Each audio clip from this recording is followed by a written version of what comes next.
Hello and welcome to the R&B Bistro Up Close and Personal. I'm your host Venus, here to take you through this musical dance we call life.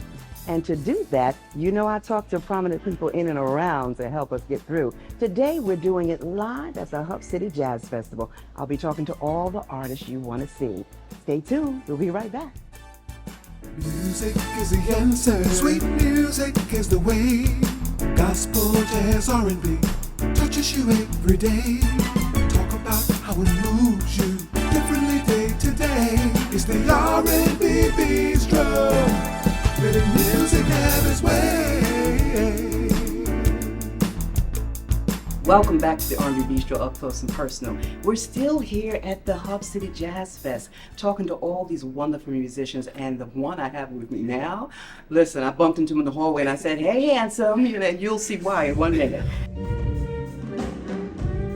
He is the king of strings, the electric violinist. His work spans jazz, R&B, hip-hop, blues genres. He has performed with Chaka Khan, Let Us See My Girl, Layla Hathaway, Bruno Mars, and so much more. Ken Ford, you know, we could be related. We may be. Okay, let's not tell nobody since I called you handsome. Okay, I know. You know, Right. Yeah, your but cousin. thank you for being here. Thank you for having me. How you Thank doing? I am great. I cannot complain. Loving life. All right. So can we get up close and personal?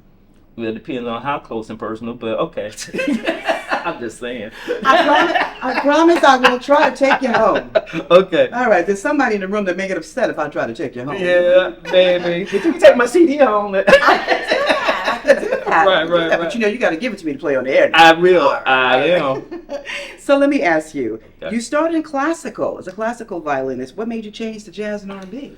Ooh, that's a good question.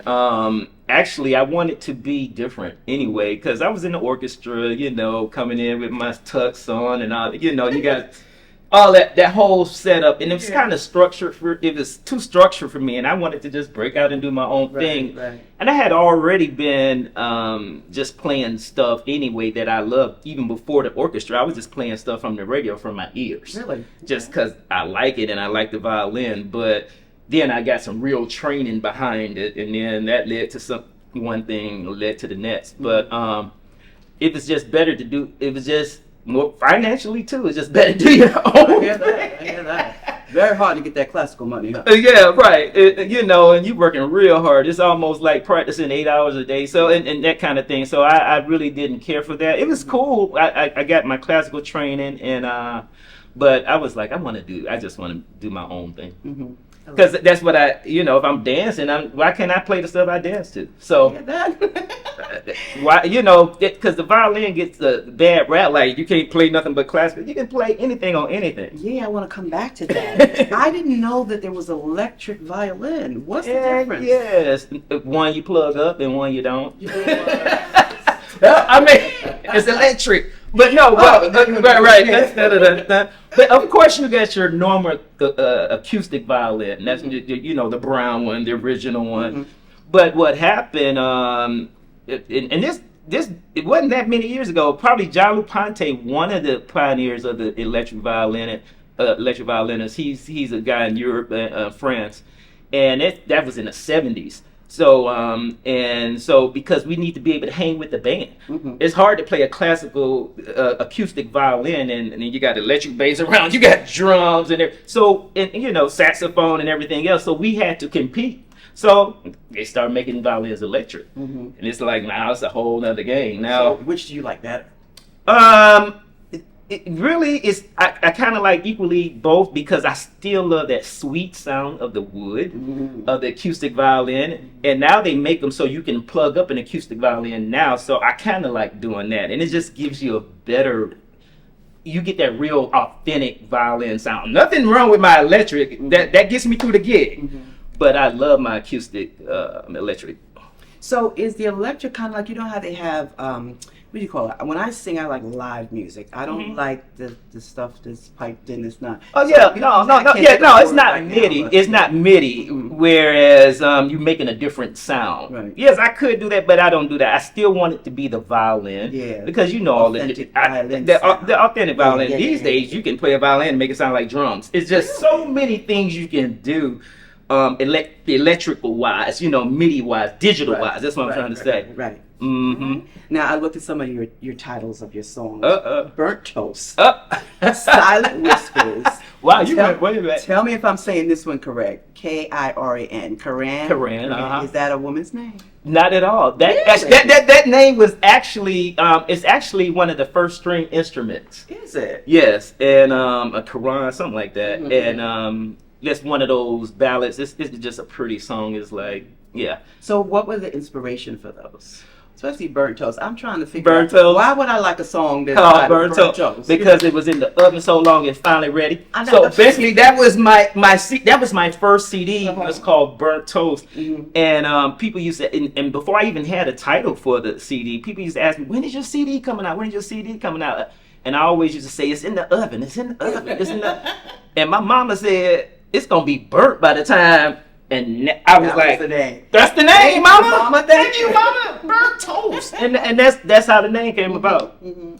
So how important do you feel music is in our lives? Ooh, my goodness, that's ooh, boy. How long we got? No, We got a few minutes. I know, right? We can come back later. Okay, We go man, longer, but music is that is my life basically. Mhm.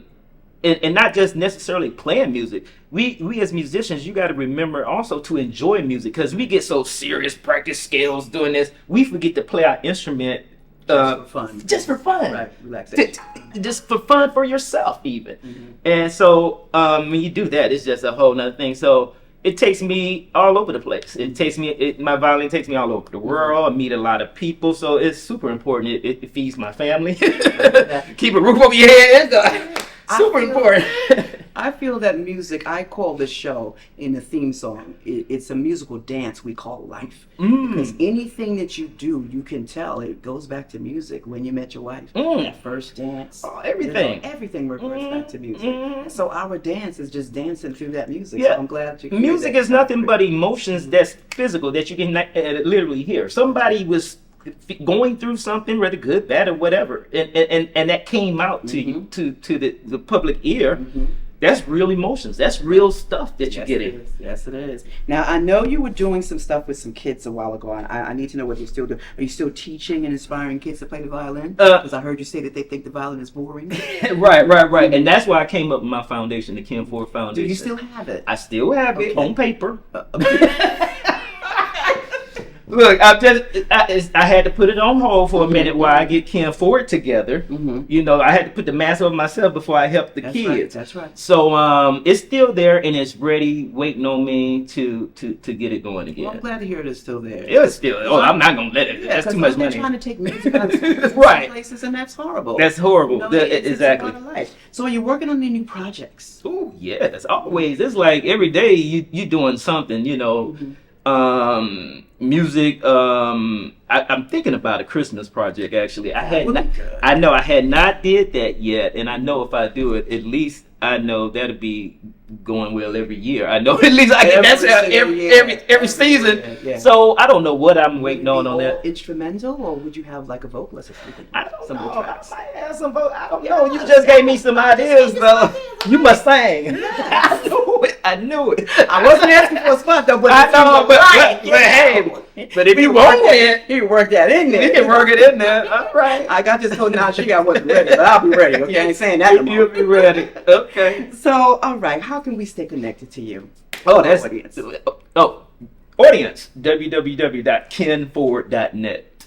Ken Ford, KENFRD.net. Or if you on social media, you can go Ken Ford, King of Strings. And that's where I am. Don't look just for handsome, because you may find a whole bunch of other folks. Oh my Okay? God. Ken, we thank you so much for being here. Will you come back again? Of course. We'll have a long interview. Yeah, and talk about all kinds okay. of things. Yes. All right, thank you for being here. Thanks for Appreciate it. having me. All right, thank you.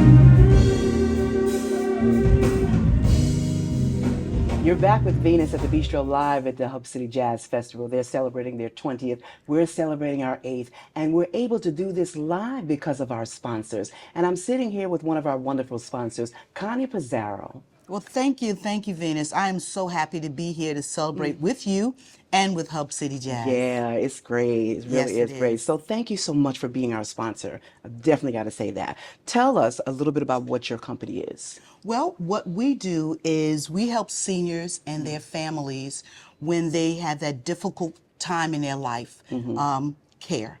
Right. Most of us, we don't plan for that. Right. It just, oops, it happens. Right. And then it's like, what are we going to do? And so what we do is we help families by navigating them through the healthcare system. Okay. If you've never had to go through figuring out the hospital stay, then the rehab stay, and then if you can't go back home What and live alone, happens? what happens? What do you do? Yeah. And what does all this cost? Right. That's It's the big part. very expensive. Yeah, that part. And so we do this and we provide our services free to the seniors. You do? Yes, we do. Our services are totally free. Okay. And we're a franchise and we are throughout the United States. So not only do I help people here in New Jersey, but I can also help people throughout the United States by working cooperatively with the other franchises. Okay, because in I the thought there other were states. territories. Yes, there are territories, but then there's the territory in other states. Right, So right. we just work together to make it happen for the family. That's awesome. And it's very comforting to have somebody that can hold your hand going through those things. Yeah. You know what? I know firsthand Me too. what it's like, and I know you do too. Yeah. And to do it initially, when I went through it, I didn't have anyone to hold my hand. It was my husband and I. Right. And we went through a whole bunch of people, and some of them charged us consultation fees, only to tell us They can't help. they couldn't help. That's something I'm glad you brought that up. Are there any pitfalls that people should look for when they're looking for someone? Yes. Well, one is most people who do what I do don't charge. Okay. They don't charge consultation fees. But then there are some that do charge consultation fees, and they, will charge for extra services. Find out what those fees are. Make sure you understand. And if you want to pay them, fine. If not, you can go on the internet and you can Google and look for a senior advisor. All right. How do they find you? Well, if you want to find me, Connie Pizarro, you can go to my website, which is oasissenior.com/Central Jersey. My Instagram is Oasis Senior Advisors Central Jersey. My telephone number is 732-524-8864. So, and you can reach me any time of day or night because, let's face That's when it, things happen. things happen all the Yeah. time. They don't conveniently happen between 9 and 5. Exactly. So I am available on weekends. I try not to do Sundays. That's the Lord's Day. Okay. But if it's an extreme emergency, I will do what I can to help the family. And I have a team, so it's not just me working myself Okay. to the bones. That's good. And the team, we come together, and so we can help you anywhere. I like to think that where there's a senior and you need help, We're there. we're there. All right. Just call Oasis Senior Advisors. All right, Connie. Again, thank you so much. I'm sure that they're going to look for you because there will be a time when you need Connie. Make sure you take advantage of all the information she gave you. Thank you for being the sponsor of the Bistro. And thank you for this I opportunity. appreciate you. All right. God Take bless. care.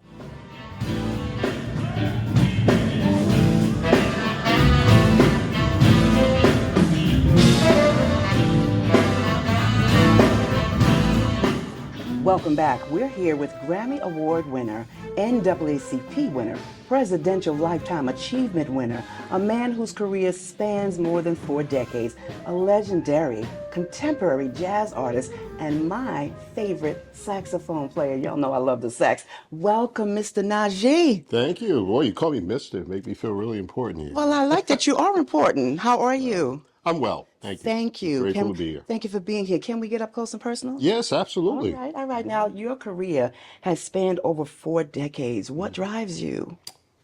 I'm waking up in the morning. Honestly, I mean, if you're alive, you just keep doing it. And I've been so blessed. I mean, the opportunities I've striven for have all been, or if you want to say in another way, all the prayers I've ever asked for have been given to me. You know, so you just keep going. You know.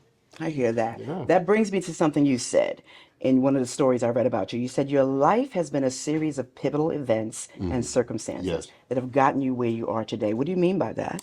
Well, you know, my brother Fareed, he always had this saying, when you're at the top of one level, you're at the bottom of another.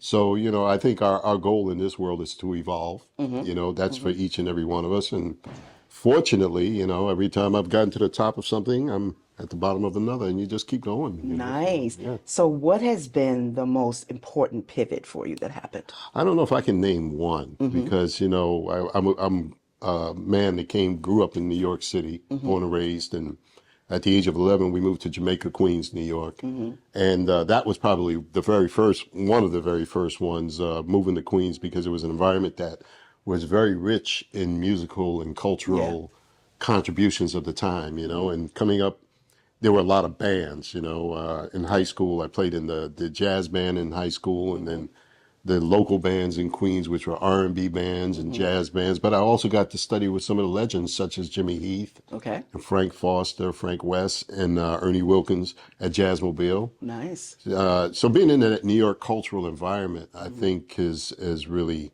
opened the doors for many things for me. All right. So, you got this new project out, Savoir Faire. Did I say that right? Savoir faire. Savoir Savoir Faire. faire. So, what was your inspiration for that? Well, you know, that was an album I recorded during COVID.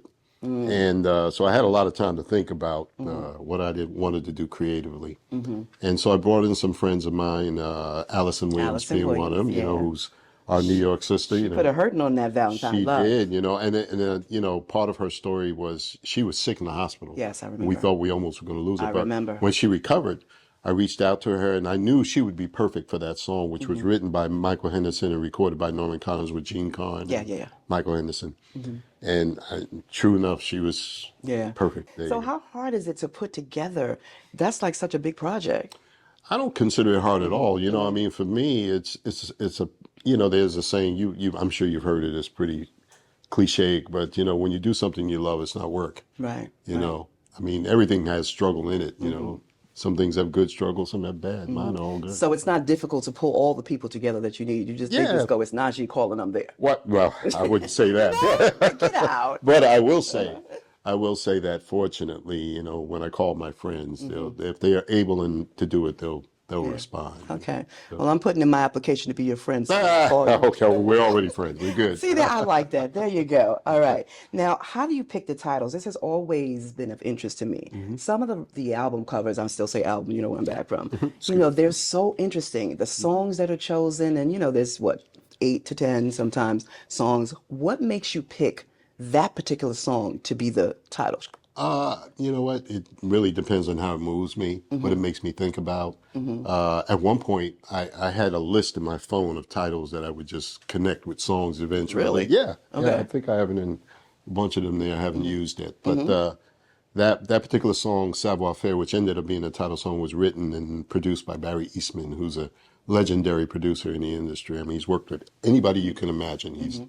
He's produced and written for. Did you do all the tracks in the studio? Because it was, you said during COVID, right? Yeah, it was during So- COVID. Well, they were done in different studios. I Right. mean, I think 2 of the songs were done actually in Rio de Janeiro, in Brazil. Nice. It's a song called La A Felicidade, which was originally by Antonio Carlos Jobim back in the 60s. We redid it with Curtis King singing vocals on there. So that was done in Brazil. And then another song called Happiness, which was written by Brenda Russell, was done down there. And we did some of the stuff in the United States, in LA and New York. And, yeah. Wait, there was one I liked besides Savoir Faire. Let me see if I'm saying it right. Isla Hermosa? Yeah, Isla Hermosa, yeah. I like that. Beautiful island, yes. Yeah. That was written, actually that was written in New York. So, Okay, yeah. all right. So now, the other thing about this show is I feel that life is a musical dance because anything that you can think of, it's attached to music. Oh, So, yeah. first love, something happened to your mom, you know, whatever. There's a song that you could put behind it. So, I want to know: do you believe that life is a dance through music? Oh, yeah. I mean, you know, if you're speaking in metaphors and you know, I think a lot of us live through metaphors. I know I do. It seems like you do too. Yeah. Yeah, I can comfortably agree with that. You know, so. I'm going off track here. If your life was set to music, what song would it be? I don't know if I would have one. You know, I'm so, you Exactly. know, I mean, I'm Exactly. just All right, give me two. two. I don't know if I can give you two because, Oh, Lord. you know, I come from a very diverse musical background. I mean, Absolutely. my father was a major classical musician. Really? Yeah, he died. Not to bring up death, but he died in Okay. 1964. But he was well known in the classical world, you know, for the New York Philharmonic. And when he died, he was a member of the San Francisco Philharmonic, San Francisco Orchestra. And so he was well known, but I didn't know him, you know, unfortunately. He was, Okay. I'm a product of a relationship and it, Okay. you know, That's it's what life. it was, you That's know. life. Okay. And I'm here, but I never knew why music was a major part of my soul all throughout junior high school. And then when I got to high school, I made a career change, a conscious one, you know. Why did you pick jazz instead of classical? I didn't pick it, you know. picked you? Yeah, because, you know, growing up in New York City, we had to play it all. You know, you played jazz, you played R&B. Of course, we were more towards R&B living where I lived Yeah. in Queens. But, you know, the teachers made you study the fundamentals. Nice. You know, just like a great basketball player like Kobe Bryant. Right. He practiced 1,000 shots a Right. day from the foul line, you know. Right. So we had to study classical. We had to do that. And then when I was in high school, I had the pleasure to study with the legendary Harold Jones for flute at Manhattan School of I Music. saw that. Yeah, So you so- play that as well. Yeah, Okay. yeah, I'm a flute player. Which do you like better? I don't have a preference. I like that. Yeah. So, you know, I told you I do voiceover and Yeah. I sing and I act and people go, well, pick one. I can't. No, not because at they're all. all one. That's right. Thank you. Yeah. You You're welcome. validated me. I feel Oh, better. wow. It's nice when I your feel soul better. becomes free, right? Yes, exactly. So what is something that people would be surprised to know about you?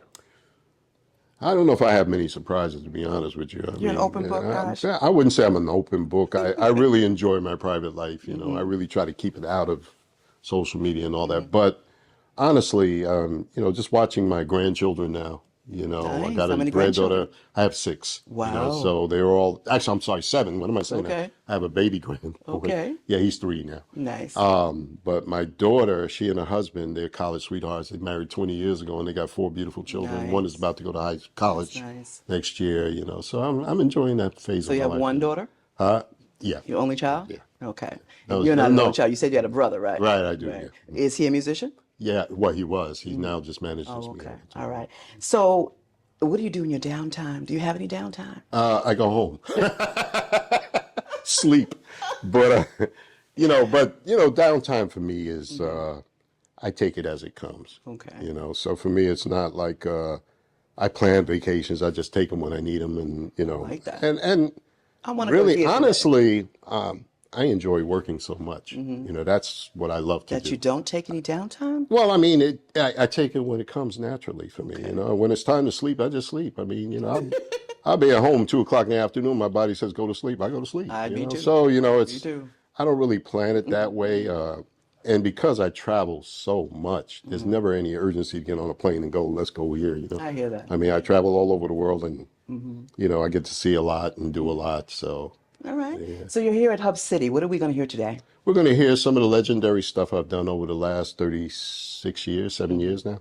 Now, if you do Valentine Love, someone else is going to sing it, or you're just going to do Unfortunately, we instrumental? can't do that tonight because she's not here. Oh, It's is such that a how that signature works? song, yeah. Okay. Unless there's a vocalist that wants to come and join us that knows the song. She's not ready. She's not ready. But All right. yeah, we played it last night at the Fox Theater in Detroit, and we had Beth Griffith Manley, who's sings with Anita Baker and Kim. Okay, love she her came too. up and did a great job. Her too. Yeah. I like the Anita Baker, Phyllis Hyman, Billie Holiday stuff. So when I sing, I do. You Billie do that? Holiday Okay. stuff. Yeah. All right. Wear the gowns, put the gardenia on and everything. Beautiful. I'm like old school. Okay. I don't like the new stuff. Right. I hear you. So what's next for you? Well, we're finishing out the touring season for this year. I recorded a new record, part of it done in Brazil, all over. We're trying to find a title for it because it's done in London, it's done in Brazil, it's done in New York, L.A. So it's Now I got to figure out what I'm going to call it. You know, So, do you know when that's coming out yet? we haven't set the date, but we're just about done, and we got some really great special guests on there. You know, which I will not mention because Okay, no every time I mention it, some other artists come along. Let me get them before he puts it out. So Okay. there you go. Well, I may have to reach out and talk to you about that. Yeah, All please right do. then. Well, thank you so much for being here. I appreciate it. It was great talking to you. You as well. And I'll look Thank you. forward to talking to you again soon. I hope so. Vanessa. All right. Thank you so much. Thank you.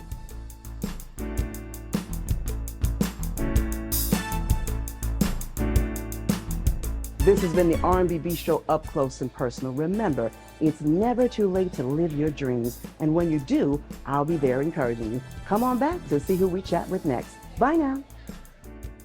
The R&B Bistro is brought to you by Brand Elevation, the Ross Gullen Group, Oasis Senior Management, VFCP Productions, and the Farmer Remax Team.